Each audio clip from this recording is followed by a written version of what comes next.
In a modest neighborhood of Ikeja, Lagos, a place where the bustling streets echo with the rhythms of daily life, lived a young girl named Amara. Her presence was often overlooked, her laughter seldom heard. Yet, in her early years, her smile radiated with the brilliance of the morning sun. But within the walls she called home, affection was a scarce commodity. Have you ever wondered how a child can reside within a house yet feel like a stranger? Not due to a lack of shelter, but because the warmth of love is absent. Amara's story began on a December evening, under the watchful eyes of the stars. As the congregation of St. Michael's Church concluded their vigil, a faint cry emerged from the church's entrance. There, wrapped in a faded piece of cloth, lay a baby girl, abandoned, nameless, and vulnerable. Madame Felicia, a regular attendee of the church, discovered the infant. Whispers among the community suggested that Felicia's act of taking the child home was less about altruism and more about mending the fractures within her own household. Some believed she sought to divert attention from personal tribulations, while others thought she aimed to earn accolades for her benevolence. Within Felicia's middle-class residence, adorned with tiled floors and second-hand furniture, Amara found neither comfort nor belonging. The biological children of the household dined on hearty meals, engaged in lively conversations, and basked in maternal affection. In contrast, Amara's portions were meager, her voice often silenced, and her existence largely ignored. From a tender age, Amara assumed the role of a servant rather than a daughter. Dawn would find her scrubbing floors, laundering clothes, and performing tasks beyond her years. Mistakes, whether real or perceived, were met with harsh reprimands and sometimes physical punishment. Her body bore the silent testimonies of her struggles, while her heart yearned for a kindness that remained elusive. Education, a beacon of hope for many, was a fragmented journey for Amara. She attended school sporadically, clad in worn uniforms and armed with tattered books. In the classroom, she was the quiet observer, her gaze often drifting beyond the windows, perhaps seeking an escape or dreaming of a world kinder than her own. Yet, amidst the shadows of neglect, Amara harbored a resilient spirit. She believed, deep within, that her circumstances did not define her destiny. She clung to the hope that one day, someone would recognize her worth, not out of pity, but for the person she truly was. As the years unfolded, the household's perception of Amara shifted. No longer a child, she was seen as a burden, an extra mouth to feed. Discussions about her future were devoid of her input. When a suitor named Obinna expressed interest in marriage, the family saw an opportunity. Obinna's modest demeanor and unassuming appearance led them to believe he was of humble means.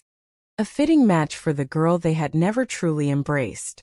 Without ceremony or celebration, Amara was ushered into matrimony, her belongings packed hastily, her heart heavy with uncertainty. As she stepped into this new chapter, questions loomed. Was this another chapter of hardship, or could it be the prologue to a story yet untold? What are your thoughts on Amara's journey so far? Have you or someone you know experienced similar challenges? Share your insights and stories in the comments below. Let's engage in a heartfelt conversation about resilience, hope, and the quest for belonging.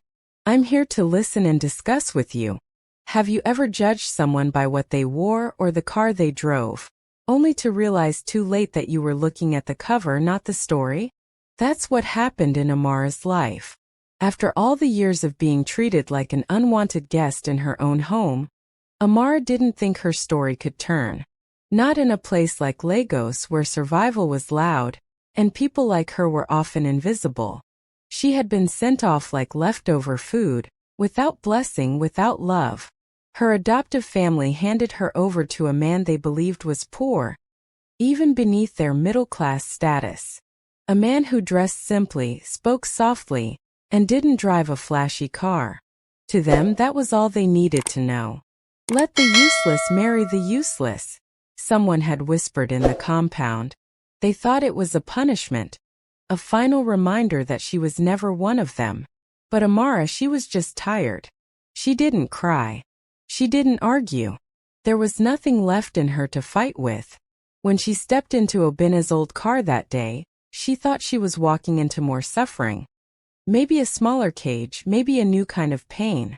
But at least she thought she wouldn't be a burden anymore. Obina didn't speak much on the drive. Just soft glances, a few polite questions, and silence. But it was the kind of silence that didn't carry fear. It was peaceful. Something new. They arrived at a modest home in Lekki. Not a palace, but far cleaner and calmer than where she came from. He opened the gate himself, no guards. Inside there was no shouting. No one barking orders. No footsteps storming down the hallway. Just the soft hum of the fridge, and the quiet chirping of birds outside the window. That night, he told her to rest. "You don't need to do anything today," he said. "You're not here to work.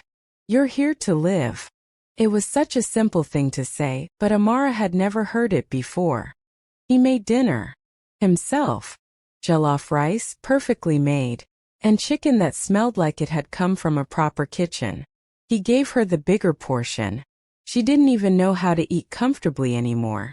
She kept looking over her shoulder, waiting for the slap, waiting to be accused of being greedy. But it didn't come. The next day he brought her breakfast. Warm bread and tea. He asked about her life. Not in a way that was nosy, but in a way that showed he actually wanted to know. And when she told him the truth, about the beatings, the hunger, the insults, he listened. With full attention. No interruptions. No judgment. Just listening.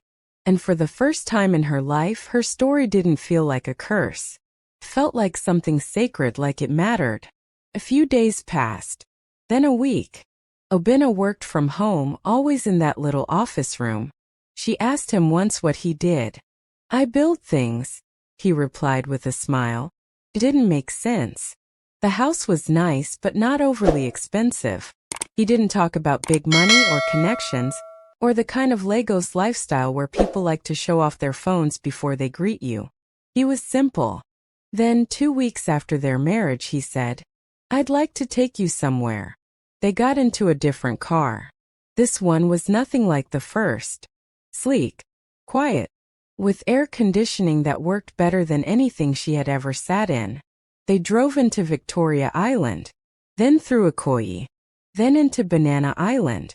Amara was silent. She had seen these places online, in the news, in whispers. The homes of the very rich. The kind of places where the gatekeepers wear suits and the dogs have better meals than people.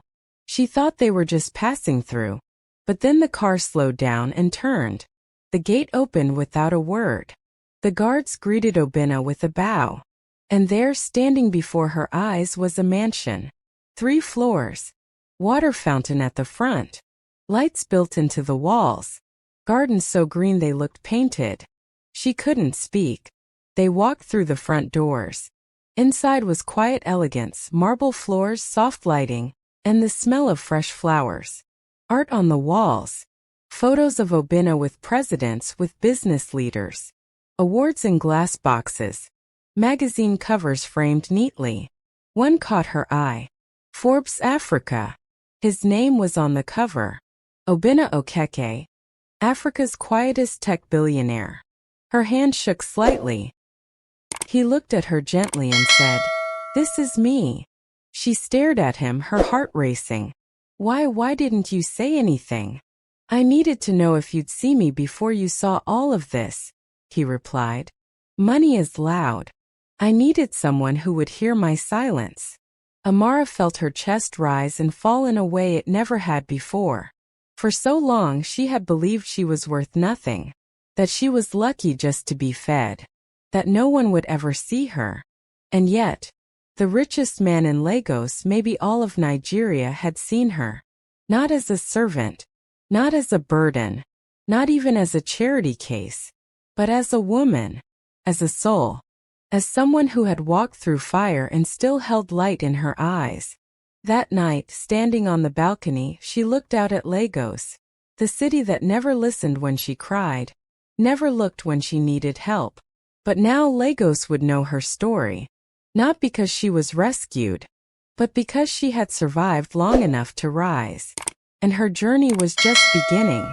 What would you have done in Amara's place? Could you trust someone who kept that kind of secret, even if it came from a place of wisdom? Do you think he made the right choice? Would you? Share your honest thoughts below. Let's talk. No judgment, just real conversation.